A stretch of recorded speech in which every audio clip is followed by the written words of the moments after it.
First on the agenda is our bond projects discussion. Program Manager Matt of Falcon and Fern and Capital Projects and Facilities Manager John will present a bond project update to the Board of Directors. Okay, thanks. Happy to be here. As introduced, I am Matt Galanians, but you've got technical difficulties. Everyone just calls me Matt G for the people I'm new to. And then John Boatman joined us in January. He's got a wealth of knowledge. He's built over 62 schools, 300 small projects, and has already made a great impact. He's just a great asset to do reality checks, and he knows what he's doing. So Thank you. you want to say hi, John? Hi, board.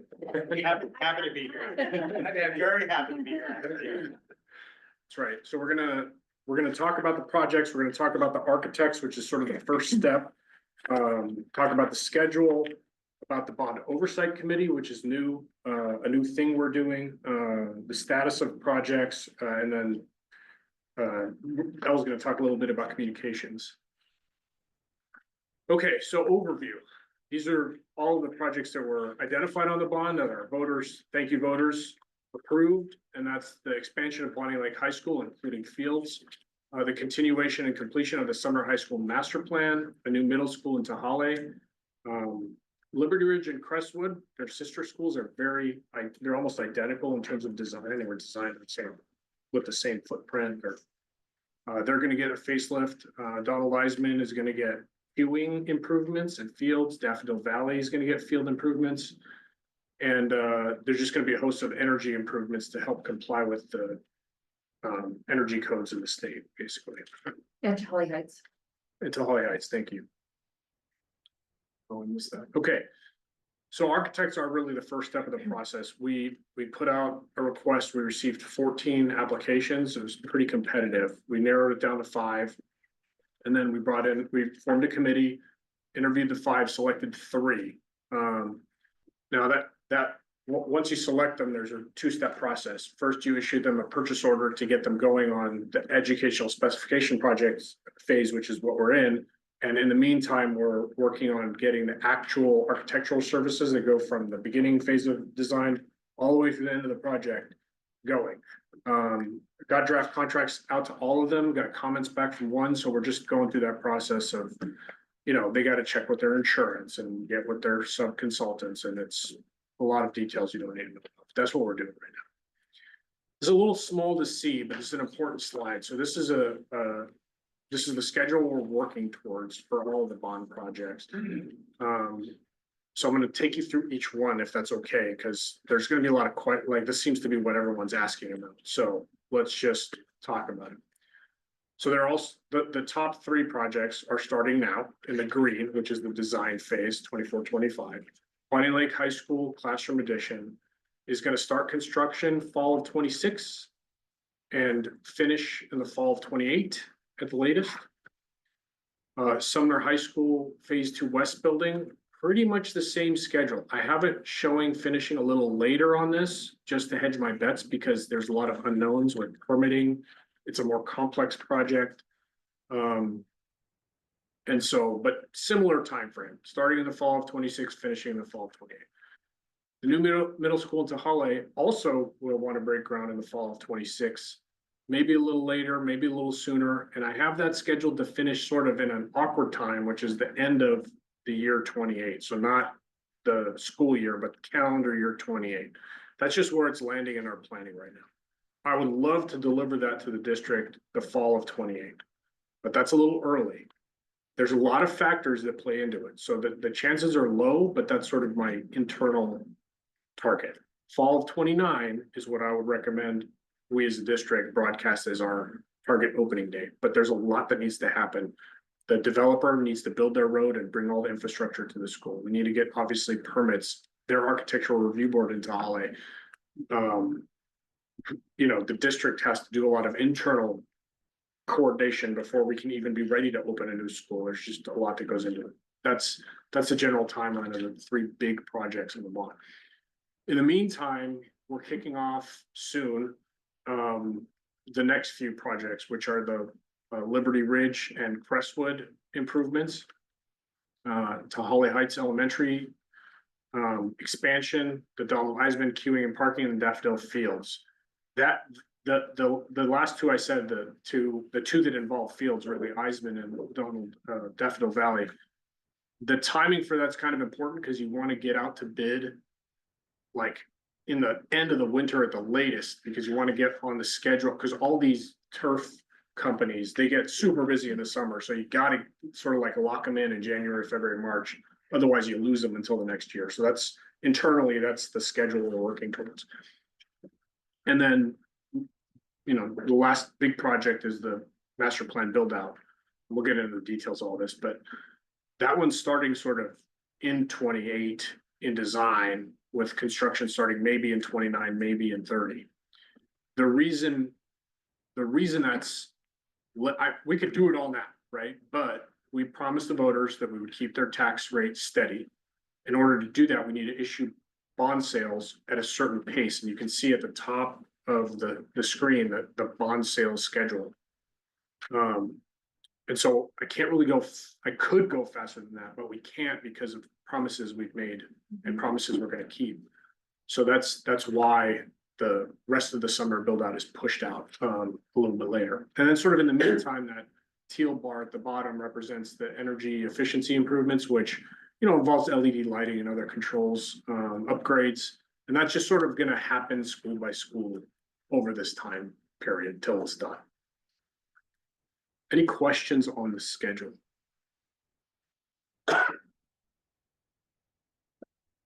And the dollars add up, so that's. Good. I'm gonna now hand it over to John, who's gonna talk to you about the bond oversight committee. Bond Oversight Committee, thanks, Matt. So as you know, you approved this back in January. So they're gonna represent pretty much a nice showing of the community itself.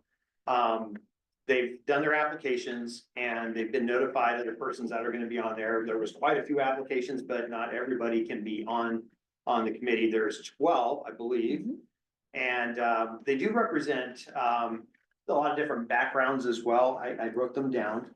And they're both from Sumner and from Bonney Lake. So we've got people that have a manufacturing background. We've got engineers, a person that even works in the healthcare industry and that type of thing. So we think it's a really good showing of what we have. And that is going to meet, it's a 2-year commitment to start off. The Bond Oversight Committee will go, and the letter did reflect that it's at least through 95% of the bond expenditure. So it'll go several years. 2-year commitment, and then they'll have the opportunity if they want to withdraw, or we do more applications, or if they want to continue, that type of thing. So we have that built in.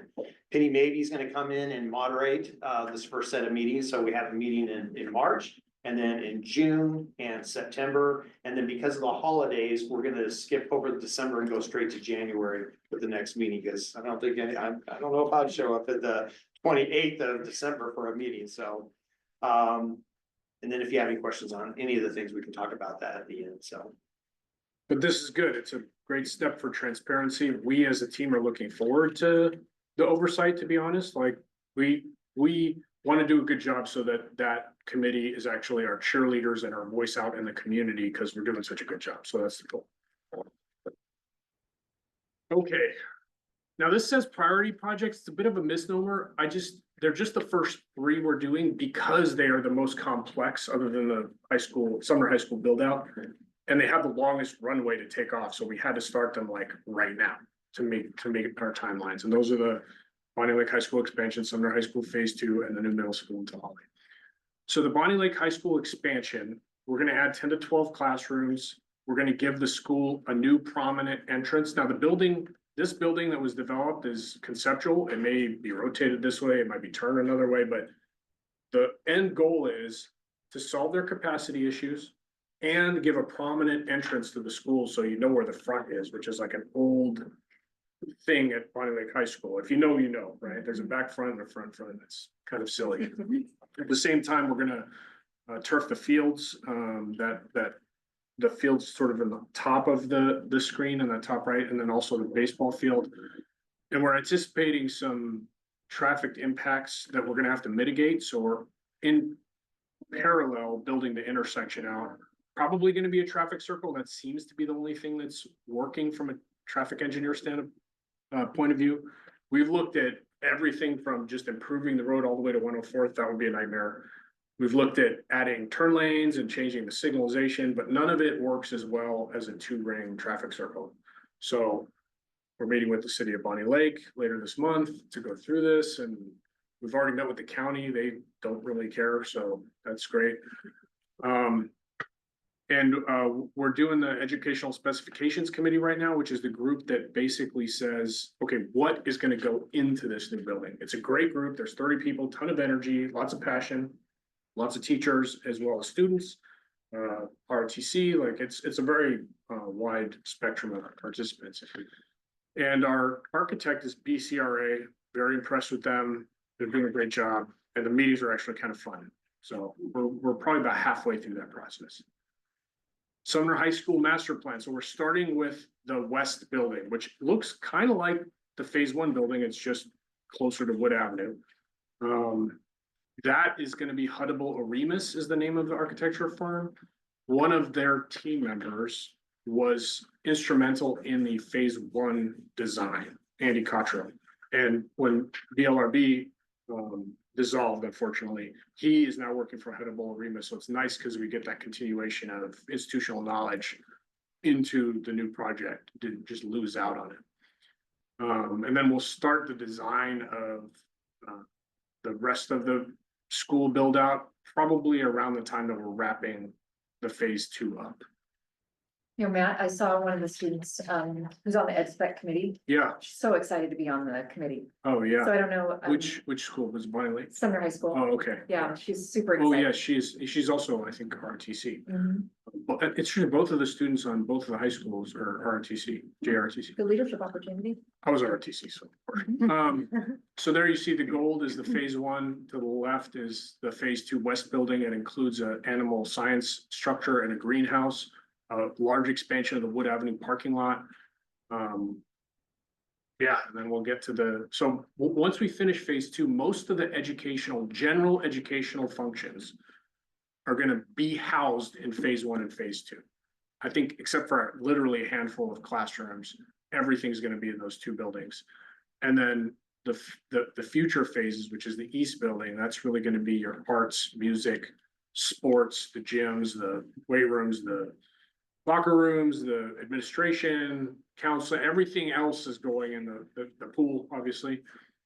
And there's going to be a lot of planning here, because when we finish the phase 2, we're probably going to demolish some of the existing school to make room for parking, which is part of our deal with the city. We have an existing development agreement that had a sunset of 10 years with a renewal period. We already have a conditional use permit. So there's a lot of like the SEPA environmental stuff's all been done for this school. So it's really just rock and roll. Like we're already picking out where we're going to do our test boring for the geotech. Probably going to be the same foundation deep. For those who don't know, we sunk 100-foot deep, 36-inch diameter piles in for the phase 1 building because of the valley soils and my paranoia. We wanted to just make sure that in a seismic event, that building, like everybody knew they could go to the high school, the whole community. So it's going to be the same standard for phase 2. The new middle school in Tahale. This is big. So to orient you, so you see the Tahale Heights Elementary expansion pin and the Donald Eisenman queuing and parking, and then you got to go around to the southeast and loop around, and that's where the new school is. A beautiful site. I just found out today they cleared it. It used to be just forested, so I need to go check that out. Ed spec team is identified there. That's McGranahan Architects. They're also doing a great job.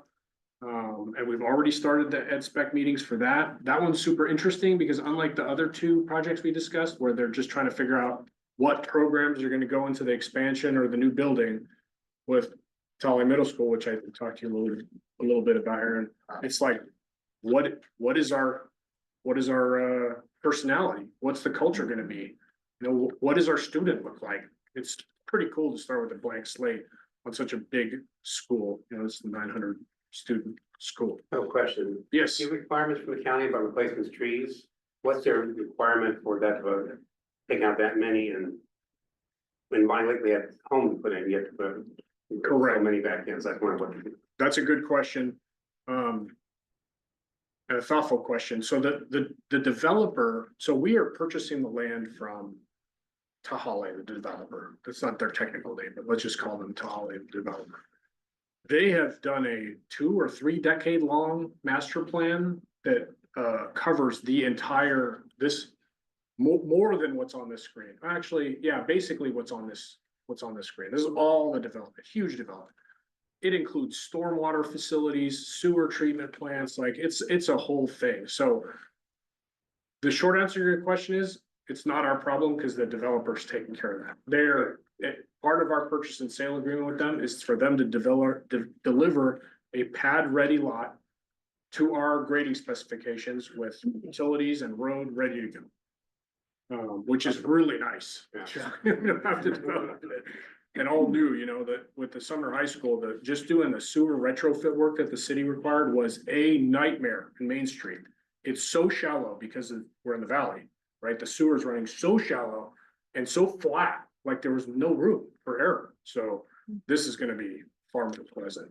It's great. Okay, so the other projects that are not lower priority, they're just after, are going to be the queuing and parking. So with Donald Eisman, they've got, with so many of our schools post-COVID, with parents driving their kids, you know, we've got queuing issues. So we're gonna expand the queuing lanes, build out the parking lot, and also do field improvements there. And Tahale Heights Elementary, we're gonna do the expansion, which for those who don't know, that school was designed to be expanded in the exact spot that we're gonna be doing the expansion. So a lot of forethought with the district back then. So that Daffodil Valley field, and then the Crestwood Elementary and Liberty Ridge, which are going to be interior and exterior remodels, all that will start soon, let's just say. Some of it is gonna start before the summer and fall, but all will be started by the summer or fall in terms of selecting the architects and getting a design going and then getting it for permit. Elle, I'm gonna now bring up Elle, who's gonna talk about the communication. So we're doing great work. We're already doing work, and we need to tell our voters what we're doing. Some of it's not visible to everyone. It's inside some of our buildings, committees. And so what we're doing, and part of, you'll see some strategies here on this slide. These are our overall strategies, but within these strategies, there's various tactics and timelines. So for example, for strategy A, we have here is just building the communication toolkit, and that means the bond identity. So there's our tagline, which is Sumner-Bonney Lake Builds. Love the alliteration, it's strong, it says exactly what we're doing. And then coming up with a visual identity as well, and using that through all of our communication. So that's going to be on our website, social media, it'll be on the banners outside of the project sites. So people are going to know what Sumner-Bonney Lake is, Sumner-Bonney Lake Builds is, and what it means. So it's really getting all of our the presentation templates. So the next time you have a presentation by this group, there's going to have a template. We're going to use these templates when we go out to the community to update them as well. So it's really coming up with a suite of materials, all branded. People know we're talking about the bond. They're going to know what the progress as well, and also some key messages. And so that's not only going to take place in the communications office, it's also going to go out to the buildings, the project sites. Those schools are also going to be communicating as well. So it's going to be a robust communication plan. It's still in development, but we're still working on under that strategy A. So next time it will be before you'll see some progress with that. And we do have a website, a pretty robust website already, sumnersd.org/construction. We're working on building purchasing a domain as well. So again, really making it visible, Sumner-Bonney Lake Builds and what we're doing with the progress, even when they can't see it off of Main Street, for example. It's gonna be quite a while before we go vertical with anything they can see. So it's really up to us to tell the story, what they can't see.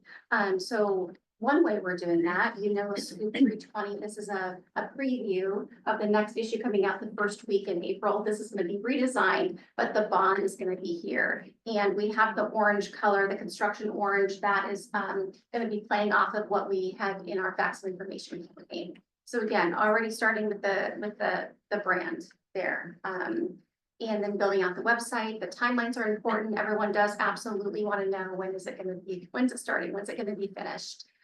So that will be definitely front and center in all of our communications. That'd be awesome.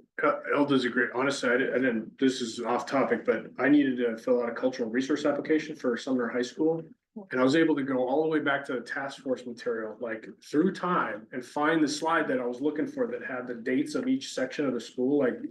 It's all, if anybody's interested, it's all there, it's great. We're gonna finish with questions. Now, I ripped through that presentation, there's a lot going on, and as usual, there's, I hear rumors and I'm like, what? Where did you get this from? Like, so if it wasn't in here, it's probably not true, but I want you to feel armed with all the information, like comfortable, know the project, so we can slow it down a bit now. Take our time and go through questions, I can go back project to project, whatever you want to do. Anybody have any questions or comments or? Question, project estimates. Yes. Are you watching that very carefully, what you're doing? So, yes, project estimates is it's kind of like rolling wave planning. We spent the last few years doing the feasibility to identify the projects that the Capital Facilities Committee approved to put on the bond. And as part of that, we had to develop sort of schematics or conceptual designs, and then we estimated all of them.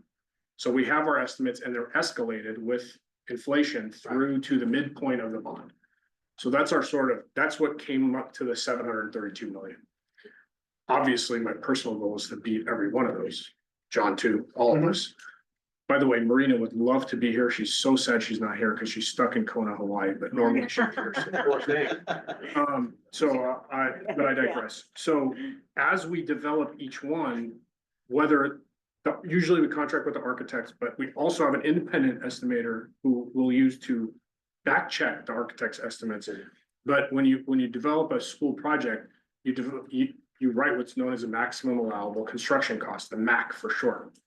So we did a charter, which is a one-page document that's signed by Lori, Brian, the CFO, myself, that says we are committing to building this, okay? And it says exactly what you're gonna do for the project and no more. Here's the budget, here's the maximum allowable construction cost. The architects are obligated by contract to design a building that meets that MAC. And then they do, there's 3 levels of design: schematic, design development, and construction documents. At each stage, they have to do another estimate, basically, to check to make sure they're still on budget. I've been tweaking that a little bit, like that third one, I wanted a little earlier because I want it in time because if we do it at the end of construction documents, at that point, you've already burned the architectural hours. What are you gonna do? I wanna know halfway in that we're over budget so we can adjust fire and value engineer certain things out. Also, we're obligated to do a value engineering exercise on each of these projects. I forget where it is, it's like halfway through DD or something like that, around there. Yeah. About halfway through the design process, where they come in, analyze all the project documents, put up a list of potential areas where we could cut costs out of. And then we'll present that to you as well, which we normally do. And along with our recommendations, like sometimes it's like, yeah, that would save money, but that would compromise the feel or the look or the goals or the promises in the bond or whatever. So we as a team decide which ones of those we take and which ones we don't. Also, there's a part of the process, and forgive me if you all know this, but it's good to remind. When you go out to bid, you also offer out something called add alternates. Okay, so it's like, hey, contractor, you're bidding this project, but also bid these other things that we would kind of like to have, but we don't know if we can afford yet. And then when they come back with their bids, we'll look at it. If their base bid is lower than the budget, then we will then look at the add alternates and go, okay, can we afford all of these? Do we want to do all of these? Can we only afford 3 of these? Which ones do we want to do? And of course, the board is part of that decision as well. Sorry, that was a long answer to your short question.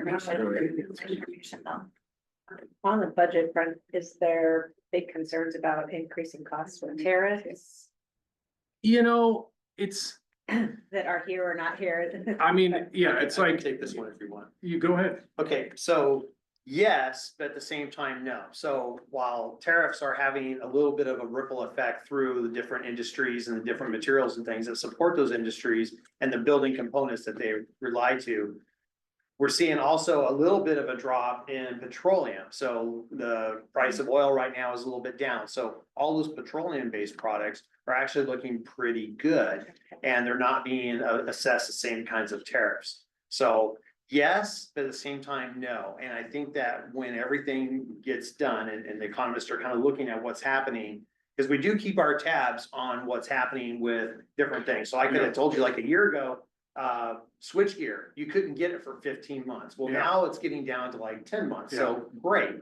But we're having a hard time getting field turf, so which we want to take a look at doing that a little bit earlier, so when we do the field turf, we're not sitting there waiting for it to show up and it doesn't get here until August, and we wanted it in June. So Yeah. things like that, so Okay. not just with the tariffs themselves, but just across the board with all the economies of all the different types of materials that affect construction, keeping our finger on that very much.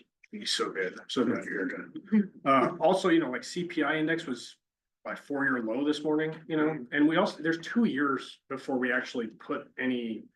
I mean, except for the smaller field projects, which we were talking about our strategies for getting the turf figured out. For the large projects that consume a lot of resources, we have 2 years before that happens. Who knows what it's gonna be?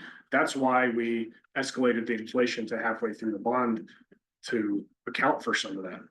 Which is a responsible action to take. Yeah.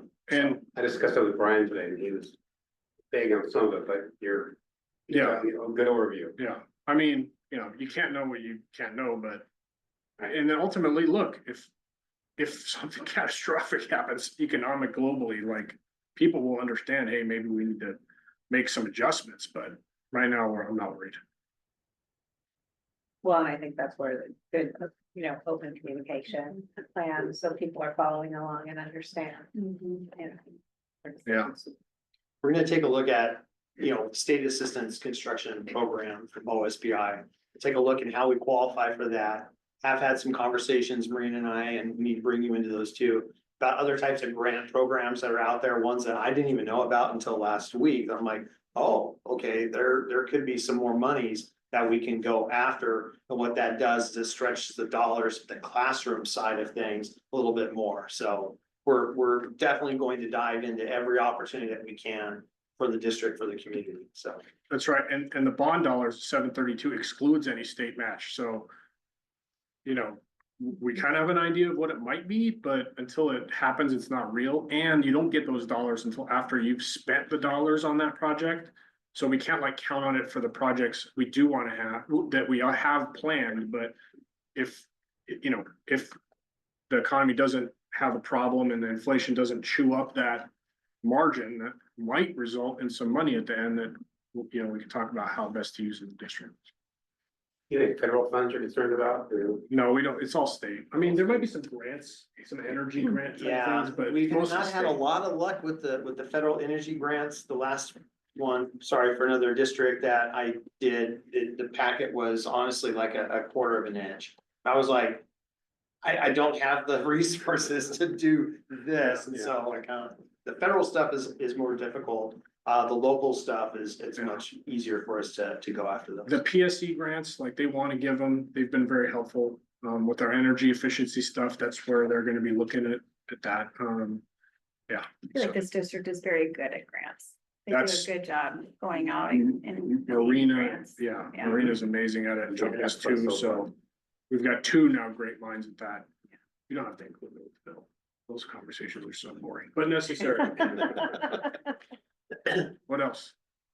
I really appreciated how we said that we're gonna get our own domain for this project, because I actually already had a community member call me last week and say, what's going on with the bond? Hmm, What are you guys doing? And I said, well, tune in for this study session, you'll learn a lot. But I think, and what I did was I said, well, go to the website and you'll find this information there, but I do appreciate that he won't have to click through, like having our own domain for the bond project, I think is extremely critical. That way, when we end up in conversations, we can say, great, you can go right to this website, not a / this / that. This is the website you can go to and find the latest update. I think that's gonna be pretty critical. Very Yeah. happy. right. Yeah. We want you to relay, like, we are full steam ahead, we bond passed in November. come January, we had the architects figured out. Come February, we started the ed spec process. We're halfway or a third of the way, depending on the project, through that process. And all the architects have come to me and said, I think we can beat the schedule that you have. I'm not promising it. They tend to be optimistic BSers a little bit, but I enjoy the enthusiasm. So John and Matt, reality check. yeah. Grumpy construction guy. So, yeah, so I don't think we could do any more, actually. So it's been going very, very well. And our people who come to these ed spec meetings are so invested. It's really, really impressive. Like, it's great. And will you give them an idea of what like happens at ed spec? Yeah, I was just Yeah. gonna ask. Sure, Yeah. so It's pretty cool. the first one is not, I would say, Matt G territory. It's super touchy feely, like right brain. You know, how do you want to feel in the new school? And like, what feelings do you have when you see this picture? Well, you know, they do that part, right? And you put dots on the things you like and the things you don't like. Shortly after that, it goes back into Matt G territory and you're like, okay, how much square footage does ROTC need? How much square footage does robotics need? Let's go look at the robot. Like, we'll all get up, walk over to the robotics classroom and talk to the robotics teacher. Tell me about your space. What are your headaches? One of the biggest eye openers was the DLC at Bonnie Lake High School. Like, this staff, I'm getting the chills. This staff, like, they're doing What's the LC? sorry, it's a developmental learning center, so kids with disabilities, Right. some of them very severe, and we are taking care of them during the school day, like fully. Right.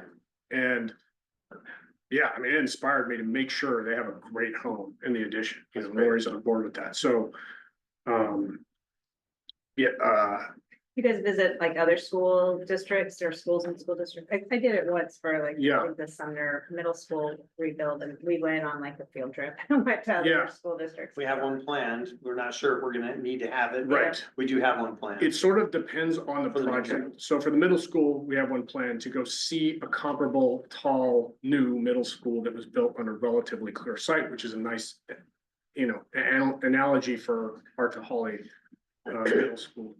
But separately, like with the CTE director, we went and looked at a bunch of different commercial kitchens for our culinary program or whatever. So we're constantly going around, and even for the Tully Middle School, some of the meetings are at Lake Ridge, some of the meetings are at Mountain View, so that group can see the different middle school environments and how they're run and what the pluses and minuses are of each. You said that it was 30 people. Is it 30 people for all the projects or does each project have its own group? Each project has its own distinct group. There's no overlap except for our team, John, me and Maria. And that, like John mentioned, there's like, well, no, you didn't mention, I mentioned, there's a huge, cross-section. Well, usually a lot of teachers, but students, some just community members who signed up. Yeah, there's several community members, students and administration as well as teachers. And then, like Matt was saying, I'll just, you know, kind of take where you're going and keep going with it. So we have the first couple meetings, like a kickoff meeting, and then we start bringing in smaller sets of the groups to talk about those individual needs that relate to those programs themselves. So it's not like you've got 30 people and we're all talking about what size that the robotics area needs to be. Right, we break it up. It's a little bit more focused and that type of thing. Yeah. So we do a series of those meetings and then we come back to the main group and we kind of re-summarize all of what we've learned with the main group. And then that's the conclusion of the ed spec. Then it's on to the architect's office to pull all that together and then create the design, the space design, the adjacencies and things like that as to meet the program. And then that's when the design part begins. So. Yeah, the ed spec is like a written design, and then they draw based on that, those words. It's also a required part of the process for the state match. Like, for example, last Thursday, we met with robotics, Core Plus, which is the aviation maintenance at Sumner High School, you know, the CAD lab or whatever. And then this Thursday, we're meeting with DLC. yeah, DLC and I think the child. photography, childcare, yeah. So new home for the tiny sparks. Keep going. What else you got? I was kind of, I guess, maybe a little bit surprised that the Sumner High School, part was going to be a little bit, it looks like it's just a little bit behind Bonnie Lake and take longer, just because I think you even said it too, that we already have some permits and things in Right. place. I guess I was just anticipating that would start faster, but it would be easier to get started, but. Yeah, so part of it is permitting, part of it is just unknowns. They could end up being at the exact same time. Part of that visual was, look, here's sort of the range. I mean, it's not an exact arrow, right? They kind of Yeah. here.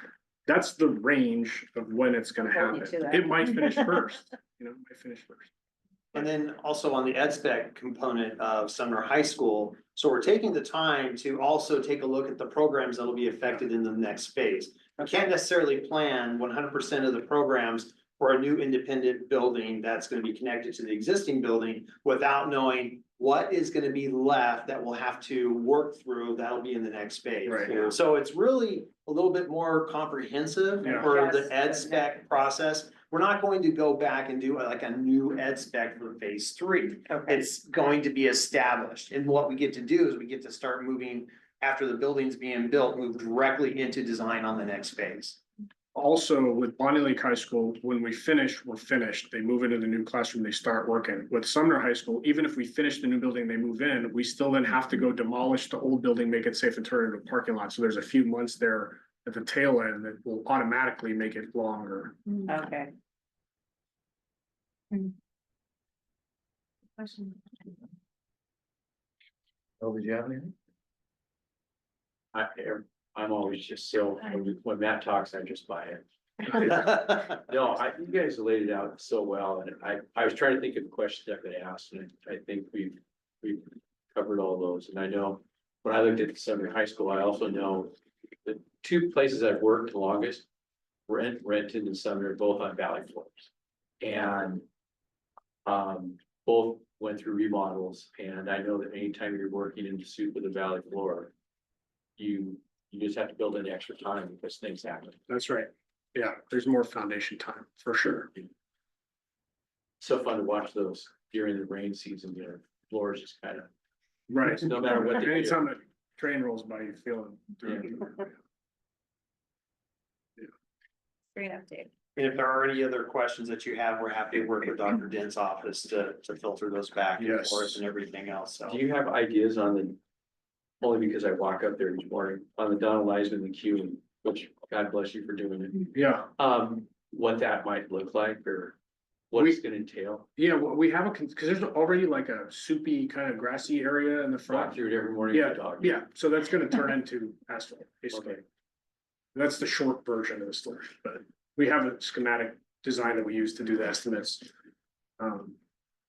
But it's gonna develop when we actually bring the designer. That probably won't be an architect, it'll just be our landscape architect or a landscape architect. We haven't chosen. Engineer or something along. And a civil engineer, and they'll design it. Cause they got to work in coordination with the traffic engineer and Tahale and the engineer there and a lot of engineers. What's the pain point gonna look like for the parents during the construction? So all the queuing projects. Hmm. Clearly, like we already have queuing issues, but while you're doing the construction to improve that, is Yeah, it going to be harder for them? How? Is that part of the process to try to make that as painless as possible or not make things worse before we make them better? always, it's really, I mean, it's gonna be. I'm not as worried about like Donald Eisman queuing, cause we're gonna build the lot and then tie it in, and asphalt really takes a day or two, it's not. So getting the permit and getting the landscape and the irrigation, the curbs and all that takes the time, but that's gonna be. In a place where there's currently nothing, it's just the tie-in points that are gonna be at the end, so I don't think I'm not as worried about that. So what, no interruption is what Yeah. you're saying. They'll still be Yeah. queuing the way they're queuing while the construction's happening, then. Correct, Open well, it. I mean, there might be a temporary reroute, but it's gonna be coordinated with the school and. We're gonna communicate it with the community and everything. Same with Lake Ridge, it's not a bond project, but we're planning the queuing for that, it's gonna be the same, we're gonna build it off to the side, then tie it in when we're done, basically. Yeah. The pain points at Summer High School are gonna be more, if you'd like to ask about that. Yeah, be prepared for questions. Yeah. What, I mean, since you brought it up. Yeah. What do you anticipate some of the high level pain points to be. Right, so once we move most of the general education classrooms over to the east wing, that's gonna be just like phase one, moving over furniture and all the We should have that slide adjustments. back up, Oh, like a sure. master plan. Oh, Katie Hipper was all over this. yeah, Yep. so phase one, phase two west gets built, everyone moves over. They start complaining about my room's too hot, my room's too cold, they bring in the engineers, they tweak the valves on the muffler bearing or whatever, and then they fix it, right? But phase two east building, if you'll notice, the pool exists where the current pool exists. The PAC exists where the current gym exists. Right?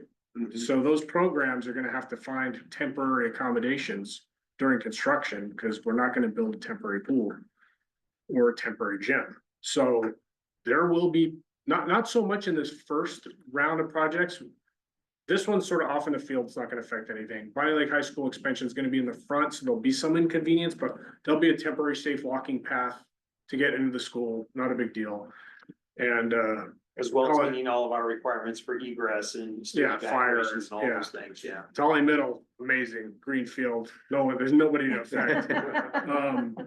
But yeah, phase two east, that's phase three, I guess it's gonna be, that's gonna be interesting. So, do people like, what's her name? Yeah, Basketball coach. she raised her hand at Rotary. Rotary and said, I heard a rumor that our program's gonna be affected for one season, and I said, that rumor is false, you're gonna be affected for 2 seasons. We could But build it's them gonna overnight, be- we would. Amazing. Oh, yeah, that's the thing, right? A little Yeah. pain for generations of awesomeness, Yeah. Mhm. yeah. Happens to the ones that rock like in Bonnie Lake High School. What's that? She wants to rock like you in Bonnie Lake High School. Oh, Yeah, so all that. Well, that's funny, because Bonnie Lake High School wants a 20-foot tall mascot like they have at Sumner. Constantly playing, who gets 20 the foot and Skittles, one who gets the inch, Skittles? Oh my God. Yeah, I see the Tom Hinton in that. So I guess I should know this, but I don't, but all the new field work and like the tennis courts, does that fall within?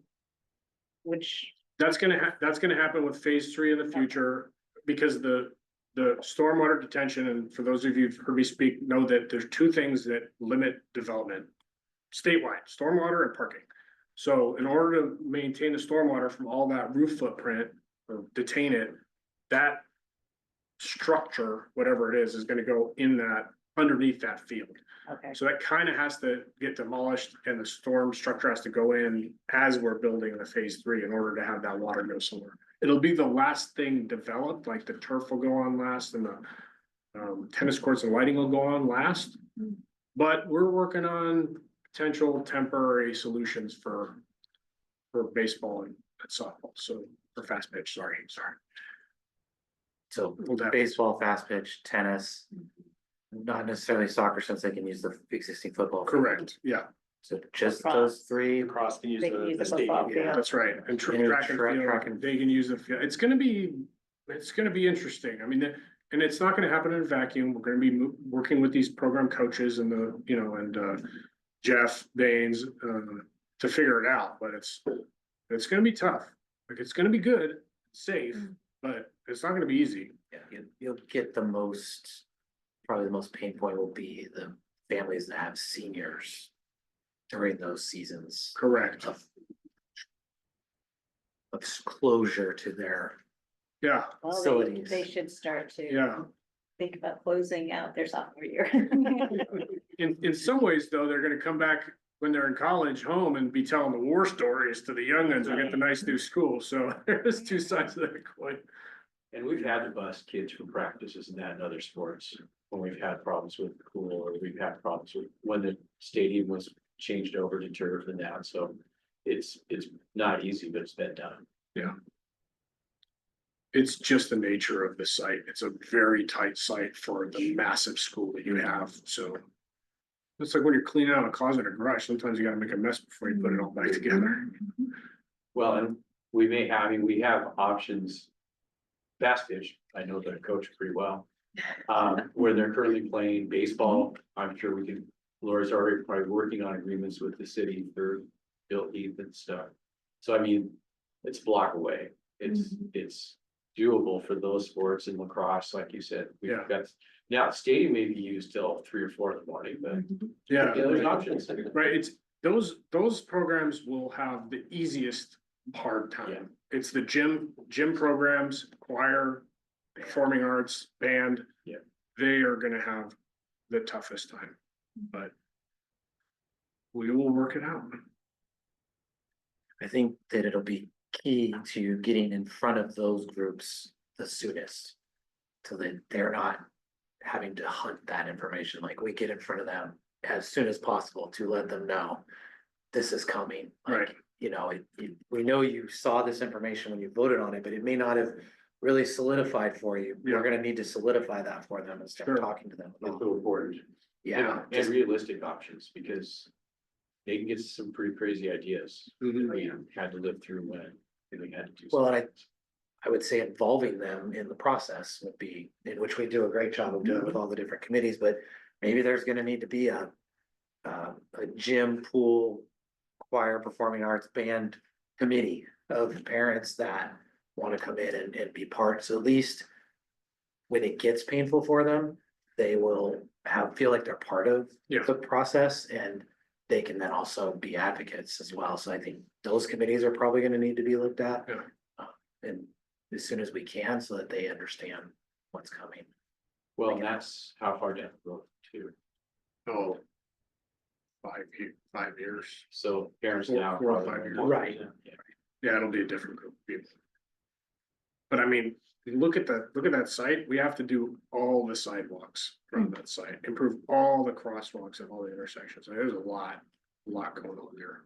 And it's like you said, for a school that size, having looked for, that is probably one of the smallest footprints, Yeah, the numbers we have. and It's gonna be great. it's gonna be amazing. It's gonna be amazing. Yeah, it's already, I mean, phase 1 is awesome, every Yeah, time I walk in there. beautiful. You know, we got to use the library for our first ed spec meeting. It's the first, I mean, I've been in that library 1,000 times, right? But to actually use it and be like, man, this is nice, the acoustics are nice, airflow's nice, the lighting's nice, like, we did a good job.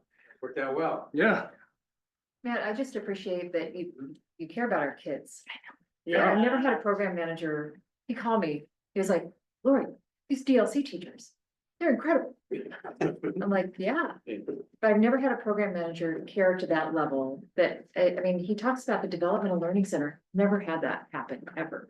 I was thinking the same I was thing. thinking the Like same construction thing. Matt is sitting here telling Right. someone what DLC stands for Yeah. and knows that program. I mean, that is like the bookends of Yeah. making something really fabulous, Yeah. right? Like, well, so. thank you, but it's not me, it's because you guys have taken me as a family and we're a family and we gotta solve these problems together, so, of Love But it. thank you for caring. Yeah. course. Thank you for all you do. No, it's, I'm gonna learn together with you. Some we all learn from that. It's like Yeah. Chris said, we just It wanna is. sit back and we listen and he, yeah. He has One of the really- times yeah. Matt was working on, we were just talking about it. oh my God, this is gonna turn into Matt's No, story. no. We're getting a little touchy-feely, so just like. There was a drainage problem and we're out there, the next thing you know, he's taking off the manhole cover and crawling down, trying to figure I out did do that. where the damn water's. I did crawl and it wasn't the first one I've done for No. district and it's probably will be the last, but But that was, yeah. I'm also the neighbor whisperer, since we're praising. That's If you true. have a problem, neighbor, just give me a call. I will. Well, you and Mr. Timmons are like Yeah. this. You're I like, get his truck filled up with gas. yeah. Wow. We Great love Mr. presentation. Timmons. Thank you. Yeah, Look of forward course. The next one thank you, too. man. Yeah. Of course, remember this when something goes wrong. It's gonna be perfect for the next 8 years. There's gonna be issues. Okay, Any other questions or comments? Great. Thank you both. Thank you very much. Thanks, John. Yeah. Thanks for joining the team. yes. yes, thank Yeah, you. thanks for having me. Thank you This very is, much. feels very, like you're discussing, it feels very team, very family here and, I like to feel involved and cherish this very much. Yeah. And I only live 6.5 miles away, so. Perfect. By the way, something you don't know, we're also, I think, really agile for a school district. I don't know how we compare to others, but like, the architects have a question, Yeah. boom, text Lori, call the lawyer, boom, get an answer right to the architect. Like, John, can you find this? He finds it out. So like, the architects don't wait for the school district to have a committee meeting to find out, like, we just get it to them, so they keep feeding the machine, so they can keep moving forward. It's so important for their productivity. Well, I think it's a reflection on the district itself, and look at, David and and different folks here, and it's like, it just feels that way. So when we do have a question, we do have a challenge or something, it's like we get together, we talk about it, we, you know, spearhead it together, and it's fun. I mean, we hit it off like on the first week I was here. It's like, oh, this is good. Yeah. Have a lot of fun. Yeah. That's why I vacuum. So you can call me and just like, it's all done. Just keep vacuuming. It's funny. Okay. Look forward to the next presentation. Yeah. Lots going on. Thank you. Look forward to seeing you again. Yeah, likewise. Thank you. All right, so that brings us to board discussion. Board discussion tonight? I have two little things. No, great. Okay, and one of them, I probably already know the answer to this, but I was driving today and for work and I was listening to the radio and Seattle School District obviously had a recent tragedy. And those parents had not been contacted by the district or the school. And it just seemed appalling to me because this is at least what, 2 weeks ago. And I'm sure that there's legal things and I'm sure there's all kinds of things, but the fact that these parents are on the news talking to people and have no contact from the district at this point seemed wrong. And I certainly would not ever want to hear something like that about our school district, and I don't think I would. But I just, thought I'd bring that up today because I think. I heard that Tuesday. And it was, and I don't believe everything I hear on the news and people who get interviewed, because I know that, they try really hard, they'll find somebody to say anything, but these were the actual parents and they had talked to the school district who said they are trying to. But I guess. Well, I can't speak for Seattle, but Kelly Den, who is right behind you, has ran our crisis response too many times. And I think she could tell you with confidence that in this district, communicating with parents would be a priority. I knew that, like I said, I'm bringing it up and I already Yeah. knew the answer for our district, but I just felt like that was important. And very. We have a quite extensive checklist, all of those details, you can't leave any addition out. Yeah, I mean, what a tragedy and then to feel left. Yeah. I think we do, when we've run into crises in the past in the district, I've noticed that there is limitations put on us by the police department. I'm sure there are. There's Oh, the out there, crisis, yeah. it's their, what do you wanna call it, their investigation, what they're doing, and the district that gets pushed to the side, but I think that's where parents don't know that. Don't know how those things work, so I don't know if there's a communication something we can put together now before a crisis happens so that our parents understand when there's a crisis or when there's a lockdown or they are driving by and they saw an ambulance in front of a school, like those things that maybe we could start educating them now on what that process is and what our limitations are when we can and can't be public with information. Yeah, and in this particular case, I mean, they weren't talking about just the families and the parents at the school, they were talking about the actual parents of. So, Welcoming. so I want to be really clear, Seattle, and again, I do not, I'm I don't, not right, I don't saying want to that- talk about Seattle, they had a student die. Yeah. And I mean, The core role. right, like, so they had a student die, big difference between like a lockdown. And we do have an emergency communication protocol online for families, so they know if we go into lockdown, this is gonna happen, this is how we're gonna communicate with you. For that exact reason, Kevin, so that parents do know, and it's been on there, we go over it several times, I'll put it together a few years ago, Brian has as a part of our safety plan. But yeah, we can never compromise with. And it's on the website. Yeah. Well, I think what we have with Parent Square obviously gives a really good platform communication as well, so. But JP, we would totally, Yeah, I mean, right. I know the answer. Yeah. but I just. But thank you for bringing that up. It's always good to. It made me. This week at Lang Elementary, one child that was gonna go back to school and they had to walk down there. Not really understanding what's going on, so it's good to keep them informed and what's happening there.